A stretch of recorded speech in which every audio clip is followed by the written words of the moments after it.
Assalamualaikum warahmatullahi wabarakatuh.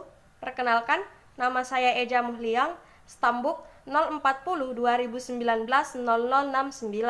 Di sini, saya akan menjawab pertanyaan yang sebelumnya telah diberikan oleh Bapak Dr. Hardianto Janggih, SHMH, pada video materi Etika Profesi Polisi.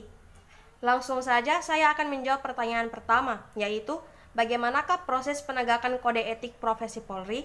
Yakni pada pasal 17 ayat 3, yaitu pemeriksaan pendahuluan sebagaimana dimaksud pada ayat 2 huruf A, dilaksanakan dengan cara audit investigasi, pemeriksaan, dan pemberkasan oleh fungsi Polri bidang Propam, Polri bidang pertanggungjawaban profesi.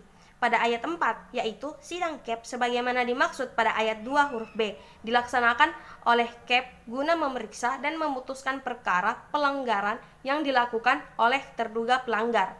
Selanjutnya pada ayat 5, sidang komisi banding sebagaimana dimaksud pada ayat 2 huruf C, dilaksanakan oleh komisi banding guna memeriksa dan memutuskan keberatan yang diajukan oleh pelanggar, suami atau istri, anak, orang tua, ataupun pendamping. Dan pada ayat 6, setelah memperoleh keputusan dari atasan Ankum, penetapan administrasi penjatuhan hukuman sebagaimana dimaksud pada ayat 2 huruf D dilaksanakan oleh fungsi SDM Polri. Pertanyaan kedua, pada menit keberapa penjelasan tentang etika kenegaraan, etika kelembagaan, etika kemasyarakatan, dan etika kepribadian mengenai larangan? Yaitu 1. Etika kenegaraan dijelaskan pada menit ke-12. Lalu, yang kedua, etika kelembagaan dijelaskan pada menit ke-14. Ketiga, etika kemasyarakatan dijelaskan pada menit ke-17.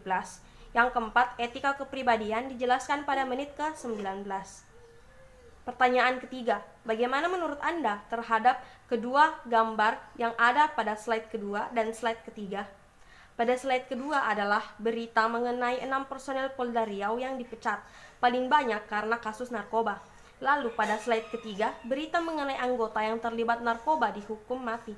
Menurut saya, sudah seharusnya apabila seorang anggota polisi yang terlibat narkoba itu dipecat atau bahkan sampai dihukum mati. Karena anggota polisi yang menggunakan narkoba atau narkotika berarti telah melanggar aturan disiplin dan kode etik profesi Polri. Pertanyaan keempat, apa yang menjadi dasar pengecualian terhadap putusan CAP? Putusan CAP terhadap pelanggar dapat dibatalkan ataupun digugurkan atas pertimbangan sidang CAP yang berupa penilaian bahwa perbuatan pelanggar yaitu benar-benar dilakukan untuk kepentingan tugas kepolisian, lalu selaras dengan kewajiban hukum yang mengharuskan tindakan tersebut dilakukan, dan layak atas keadaan yang memaksa. Pertanyaan kelima, sebutkan aturan yang mengatur tentang profesi Polri dan peraturan yang mengatur tentang kode etik profesi Polri. Yaitu dasar hukum profesi Polri diatur dalam Undang-Undang Nomor 2 Tahun 2002 tentang Kepolisian Negara Republik Indonesia. Sedangkan kode etik profesi Polri diatur dalam Peraturan Kepala Kepolisian Negara Republik Indonesia Nomor 14 Tahun 2011 tentang kode etik profesi Kepolisian Negara Republik Indonesia. Itulah dia jawaban yang dapat saya berikan.